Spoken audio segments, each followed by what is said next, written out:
జయశంకర్ భూపాలపల్లి జిల్లా మహదేవ్పూర్ మండలం కాళేశ్వరంలో డెవలప్మెంట్ పేరుతో కాళేశ్వరానికి వచ్చే భక్తుల వాహనాలకు డబ్బులు వసూలు చేస్తున్నారని భక్తులు ఆరోపిస్తున్నారు.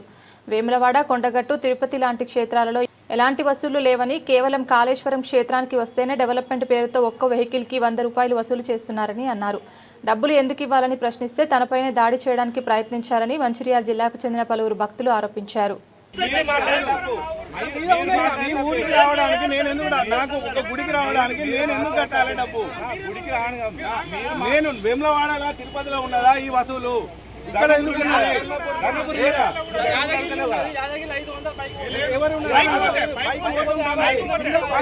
ఇక్కడ పార్కింగ్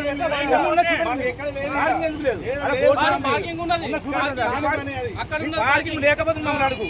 నీకు పార్కింగ్ లేకపోతే మమ్మల్ని నువ్వు అడుగు.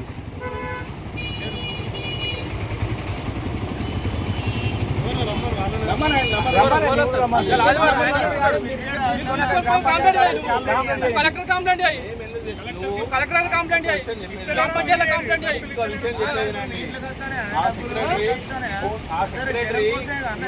పౌరునికి ఇబ్బంది అయితే రెస్పాండ్ కావాల్సిన అవసరం ఉన్నది. స్వామి ఆదివారాలు ఉన్నాయి, గవర్నమెంట్ ఆఫీసర్ ఆదివారాలు ఉన్నాయి. ఆదివారం ఉండదు స్వామి, మన కాంట్రాక్ట్లకు ఉంటాయి ఆదివారం. గ్రామ పంచాయతీ సెక్రటరీ వాళ్ళు ఊరికి రావాలంటే పైసలు వసూలు చేసి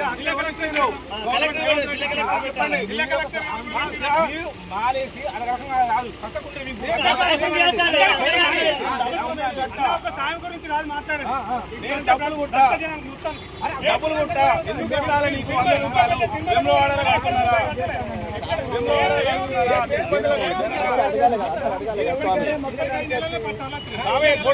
ఈయన రాసి డబ్బులు పడడానికి నేను వేములవాడలో డబ్బులు కడుతున్నాను.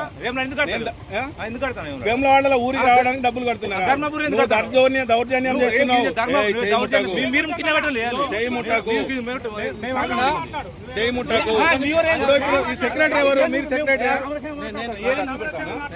నాకు సెక్రటరీ నంబర్ కావాలి. మీ కాంట్రాక్టర్తో మేము మాట్లాడాం. మీకు సంతకం పెట్టిన సెక్రటరీ నంబర్ ఇవ్వండి. ఆ ఆయన నంబర్ లేపట్లేదు. నేను ఫోన్ చేస్తే ఇవ్వండి, చెప్పండి. ఏంటి మీరు నువ్వు కాని పని అది.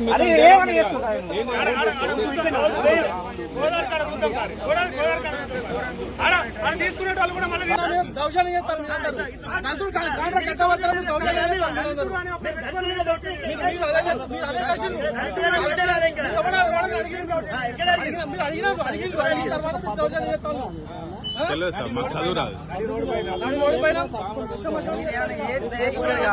ఎక్కడికైనా కంప్లైంట్ ఇచ్చుకోవాలి కానీ మీరు మనం లొల్లి పెట్టుకుని ఏమవుతుంది సార్? మేము దళితులం స్వామి, దండం పెడతా. మేము దళితులం, మేము బతుకుమంటావా సాగుమంటావా? మేము 30 లక్షలు కట్టినా మేము గ్రామ పంచాయతీ. మేము సచ్చుడా బతుకుడా నీ వల్ల? 30 లక్షలు కట్టినా పేదోడు ఉంటాడు, సాధోడు ఉంటాడు. స్వామి లేదు అంటే వదిలిపెట్టాలి. ప్రతి ఒక్కరికి డిమాండ్ ఇస్తేనే పంపిస్తా, లేకపోతే లేదు అని కూడా ఇస్తేనే పంపిస్తా అంటే రాష్ట్రంగా మాట్లాడడం అనేది పద్ధతి కాదు.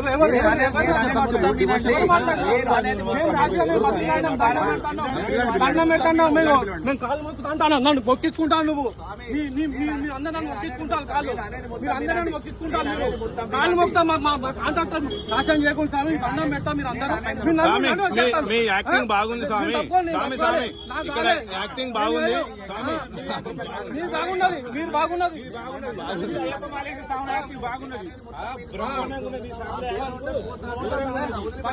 అన్ని వీడియోలు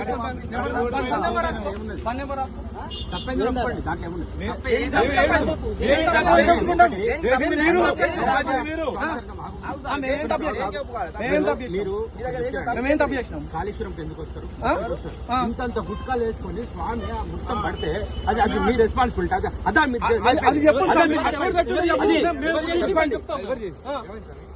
ఈరోజు మేము మంచిర్యాల నుంచి కాళేశ్వరం శ్రీ ముక్తేశ్వర స్వామి దర్శించుకోవడానికి వచ్చాము స్వామి. కాళేశ్వరంలోకి చౌరస్తాలోకి కూడల్లోకి ఎంటర్ కాగానే ఇక్కడ ఉన్న ఒక ఇద్దరు వ్యక్తులు వచ్చి నోటి నిండా గుట్కాలు పెట్టుకొని మమ్మల్ని కార్లో ఆపి మాకు 100 రూపాయలు ఇవ్వండి, మేము ఇక్కడ డెవలప్మెంట్ చేస్తున్నామని వాళ్ళు వసూలు చేస్తున్నారు స్వామి. ఆ డెవలప్మెంట్ ఏంటి అని మేము అడిగితే దౌర్జన్యంగా ఊరోళ్ళు అందరినీ వాళ్ళ యొక్క వర్గాన్ని మొత్తం అందరినీ పిలిచి దళితులమని మా దళితుల మీద దాడి చేస్తామా అని ఇప్పుడు ఇక్కడ అనవసరమైన ఒక సబ్జెక్టును కూడా తీసుకొచ్చి దీన్ని మా మీద ఆపాదించడానికి కూడా ప్రయత్నం చేసిన స్వామి. మేము మీకు అందరికీ తెలియజేయాల్సింది ఒకటే, మేము గౌరవ ఎమ్మెల్యే గారిని కూడా మేము అడుగుతున్నాం స్వామి. మాకు వెమ్లవాడలో లేదు ఈ ఫీజు, ఈవెన తిరుపతిలో కూడా లేదు, కొండగట్టులో లేదు, మాకు పక్కనున్న కాళేశ్వరంకి వస్తే ఈ ఫీజు ఏంటి స్వామి? మాకు ఇది అర్థం కావట్లేదు. ఈ విషయం అతను 30 లక్షలు పెట్టిండాడు స్వామి. ఆ 30 లక్షలు ఎవరికి ఇచ్చిండు ఏంటిది అసలు? అది ఆ 30 లక్షలు మా మీద అతను వసూలు చేసాడు ఏంటి స్వామి? మాకు ఇది అర్థం కావట్లేదు. ఏమన్నంటే మా మీద దాడి చేయడానికి ప్రయత్నం చేశారు. దీనిపై మీరు ఖచ్చితంగా దీన్ని విచారించి కఠిన చర్యలు తీసుకోవాలి స్వామి. మాలాంటి వాళ్ళకు దూర ప్రాంతాల నుంచి సుదూర ప్రాంతాల నుంచి వచ్చిన ఎవరైతే భక్తులు ఉన్నారో ఎంతో స్వామివారిని మన ఇక్కడ పూజ చేసుకోవడానికి వచ్చే భక్తులకు ఇట్లా చాలా ఊర్లోకి ఎంటర్ కాగానే ఇది ప్రతి ఊరికి ఎంటర్ కాగానే ఇట్లా అంటే ప్రతి ఊర్లో ఒక విలేజ్ సెక్రటరీ ఉంటుంది కదా స్వామి. మరి ఆ సెక్రటరీ కూడా ఇట్లనే సంతకాలు ఇచ్చుకుంటూ పోతారా? ఆ సెక్రటరీకి ఎవరు పర్మిషన్ ఇచ్చారు? ఈ కాంట్రాక్ట్ ఎవరు ఇచ్చారు? కాంట్రాక్టర్ అంటే మేము దళితుల మీద దాడి చేస్తున్నాం అంటారు. అతను ఆ వర్డ్ అనక ముందే అతను ఆ వర్డ్ మాట్లాడేది ఓకేనా స్వామి? మేము మంచిర్యాల నుంచి కాళేశ్వరం ముక్తేశ్వర స్వామి దర్శనం కొరకు వచ్చినాము. వస్తే ఇక గుడికి దగ్గరలో కొందరు అది డబ్బులు వసూలు చేస్తున్నారు, 100 రూపాయలు. దేనికి ఇవ్వాలని క్వశ్చన్ చేస్తే వాళ్ళు ఆన్సర్ చెప్పకుండా మాకు పైసలు ఇస్తే మేము పంపిస్తా అన్నారు. ఎందుకు ఇవ్వాలంటే మాకు ఆల్రెడీ జీవో ఉన్నది, మాకు పర్మిషన్ ఉందంటే సరే ఎవరిచ్చిందో పర్మిషన్ వాళ్ళ నెంబర్లు ఏమంటే ఆఫీసర్ల నెంబర్లు తీసుకున్నాము. వాళ్ళకి ఫోన్ చేస్తే కూడా వాళ్ళ ఫోన్ రెస్పాండ్ కాలేదు. 4-5 సార్లు చేసినాము. ఆ ఎవరైతే ఇచ్చిండో ఆ సంతకం ఎవరిది ఉందో ఆ సార్కి చేసినాము, సార్ రెస్పాండ్ కాలేరు. మరి ఎవరిచ్చిందో అంటే మీరు లేకపోతే దానికి మేము బాధ్యులం కాదు కదా, మీరు బాధ్యులం లేకపోతే మేమే చేస్తాము, మాకు పైసలు ఇచ్చిన తర్వాత పొమ్మని వాళ్ళు ర్యాష్గా మాట్లాడడం జరిగింది. దయచేసి ఇట్లాంటి పైసలు ఉన్న వాళ్ళు ఉంటారు, బీద వాళ్ళు ఉంటారు, కనీసం తీసుకున్నా కానీ ఒక బీదోళ్ళు ఉంటారు, ఏం లేకుండా దర్శనం కొరకు వేస్తారు. వాళ్ళకి కనీసం ఎగ్జామ్షన్ సరే పోనీ అని 100 రూపాయలు కదా సరే ఇంకో దగ్గర తీసుకోవచ్చు అని అట్లా వదిలిపెట్టకుండా రాష్గా మాట్లాడి అది చేయడం బాధాకరంగా ఉన్నది. ఇట్లాంటివి జరగకుండా పై అధికారులు కానీ ఎమ్మెల్యే గారు కానీ చర్య తీసుకోవాలని కోరుకుంటున్నాము.